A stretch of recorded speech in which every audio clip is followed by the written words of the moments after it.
Hello, everyone, and welcome to another Wisdom Wednesday episode of the Alter Your Health podcast. I'm Dr. Ben. And I'm Dr. Susanna. And we are both naturopathic doctors who empower you to live your best life through whole food, plant-based nutrition, as well as mind-body medicine. And today on Wisdom Wednesday, we're going to be talking about sensitivity. We're going to be talking about that emotional sensitivity, and maybe you've been called sensitive. Maybe you feel like, oh, I'm so sensitive and it sucks, and I wish I wasn't so sensitive. We're going to be talking about how we see sensitivity as, in fact, a super duper awesome strength, and how we can actually leverage sensitivity to support us in our evolution and betterment, for lack of a better word, in our lives. Yeah. And really, this topic came to be because we we always do, we at each other today said, hey, what do we want to talk about on Wisdom Wednesday? And we talk about what's present in our lives. And so really, I want to start off by talking about sensitivity from a recent experience that I just had and go from there. And I guess Don't look at me. Look at them. Well, you just keep looking at me. You're in the conversation too. Okay. Yes, but so really some context for this conversation. So a few weeks ago, I went through a period of time where I just felt super duper clear, blissed out, connected with my peace. I felt really, really great. And it's interesting because since that period of time, I'd say that I've been feeling more, right? I've been feeling more waves of emotions. And one might say that that's a bad thing. I would even say, as I said then earlier this week, I feel is heightened sensitivity now towards certain thought patterns, certain feelings that maybe before I didn't even pick up on, I didn't even really notice. And some might look at that and say that's bad. We want to be more resilient. We want to feel just more even keel. We don't want to, feel the little subtle emotions, whether they're anxious or anger or whatever. But from my perspective and from our perspective, being more sensitive to these subtle waves of thoughts and the emotions that subsequently come with those waves of thoughts is actually a real blessing, because it's how our body gives us feedback.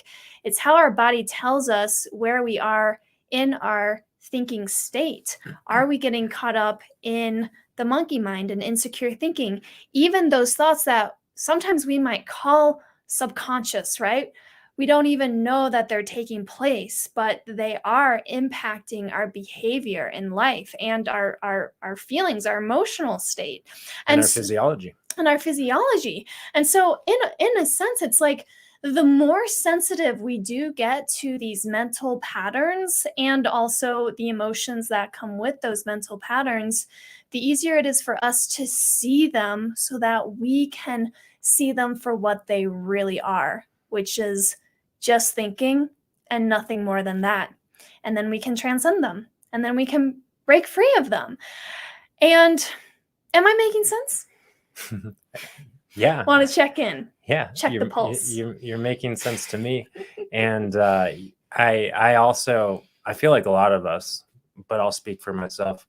I grew up and lived in life thinking that my mission was to get better at living life through working harder, through being tougher, through being more resilient, which I think is kind of a term that is a little bit misunderstood, because resilience is our innate capacity. We are innately resilient.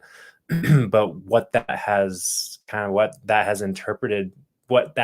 interpreted as meaning societally is that we are just meant to take on a lot of crap and deal with a lot of stuff.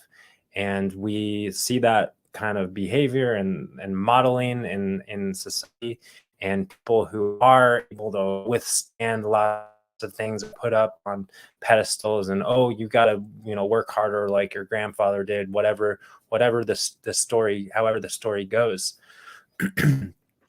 And I'm not saying that we don't need to work hard and we don't need to put up with stuff, but we naturally get better at working harder. We naturally get better at putting up with stuff, not by putting up with more stuff, but by becoming more sensitive to the little things so that we are able to maintain our center point in our connection with our innate peace and creativity and wisdom.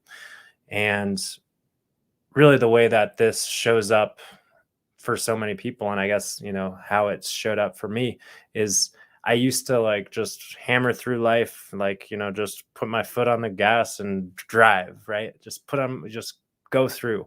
And it's like, okay, well, I don't feel good today, but just keep going. And then usually I would end up in the ditch. Usually I wouldn't be listening to the sensitivity of the emotions or messages from my mind or body or feeling state. And I would just kind of burn out, or maybe it would look like uh, an episode of some sort, whether it was kind of a depressive episode or an anxiety episode. Boom, off into the ditch. And I use the off into the ditch terminology because we also like that metaphor of those emotions, those feelings, that sensitivity is like kind of the rumble strip at the side of the road. you know if you're driving down the highway and you start veering off, you get the bump, bump, bump, bump, bump, bump, bump, bump, and that is literally there to save your life. And same thing in the middle of the road, right? Bump, bump, bump, bump, bump, bump, bump, bump. That's literally there to keep you from running into head-on traffic. And our body is giving that same feedback, and we can become more and more sensitive to those cues, to those messages. Sometimes it's just kind of an intuitive thing. Sometimes we might not have any sensory or emotional perception of what's going on, but it's just kind of this inclination and attunement. And the way we get more sensitive to that is we honor that and get curious about that. And what that does naturally, of course, back to the metaphor, is it keeps us on the road and it keeps us moving forward. And of course, if and when we do end up off the road in the ditch, I think that's when resilience, comes in, because we are alive, we are in life, and as such, we have the capacity to, always have that connection with the guiding forces in our body and life. So the way I see it is that sensitivity is just innately ever present. And as we get more curious to those messages, then when we get better at feeling it, it's a good thing. It's a great thing, in fact. And that doesn't mean that we are a crybaby or like little things hurt our feelings. Like that's a different type of sensitivity, right? That's taking things personally, which is kind of the opposite. This is sensitive to our own inner experience. Yeah, and when we do become more sensitive to our own inner experience, we actually are able to take more responsibility for where our reactions and experiences in life really come from, which is not from the outside world, but from our thinking about the outside world. And I think this really came up for me recently. I was noticing actually in the shower a few days ago how I was just noticing this little hum of discontent. It was like so subtle, but I noticed it. And what I noticed in that moment was, you know what? I feel like this might have been there all along for a really long time, but I didn't actually really notice it Yeah. because I didn't have You were that just level of sensitivity at that point. Or you were just going, Just and going, you going, weren't in the shower giving yourself that pause. Yeah, and to be honest, I've felt it as well. Yeah. I've felt it as well, not the discontent, but sometimes I feel it just lying in bed, like going to sleep. I've been feeling a little bit more like there's a buzz in my body, like almost perceptible, like I can put my hand out and it's like a little bit shaky, because I and for those of you who don't know, I feel like I've always had the experience of being like super grounded in life and like not shaken up very easily and not an anxious person, but I feel this kind of buzz. And what I'm becoming sensitive to is like that is just a message to orient my attention away from the stuff in the world, away from the material, away from the materialistic things outside, and spend more time inside. And some people might call that meditating. Some people might call that contemplating or reflecting or whatever. Um, but that's the messages that I'm getting, Mhm. or the message that I'm primarily getting. Mhm. Yeah. Yeah, and I think the reason why this is so in my face right now is because, as I shared at the beginning of the call, I did have a few weeks there, a few weeks where I felt like so clear, such a clear state of mind, and really connected with my innate peace, really connected to my well-being, my, innate creativity that we all have, right? Just, are we aware of it, or are we distracted by our thoughts that take us away from feeling that peace? But I had a few days, and I'm going to call it, like, it was a real reference point of, this is really what it feels like to be free Mhm. of that thinking, that insecure thinking. And then, even the tiniest little, addition of insecure thinking, that little hum of discontent I was talking about, was so much more noticeable, so much more noticeable. Cool.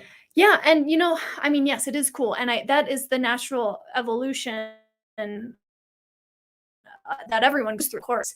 But the visual that comes to mind is, like, at some point we become aware of certain thought patterns that don't serve us in life, right? I'm sure all of us can think of some aha moment they had where they realized, oh my gosh, I had this storyline that I sucked at everything, or that I'm not, or blah, blah, blah. We realize Mhm. something, and we realize that, that kind of thinking was so uncomfortable. It was almost like us hitting our head with a hammer, right? It's like these thoughts that harm us, these thoughts that don't serve us, but we keep kind of hitting ourselves with the hammer. And then finally, one day, we wake up to the fact that we're hitting ourselves with that hammer, and Mhm. we let go of that hammer. We let go of those thoughts.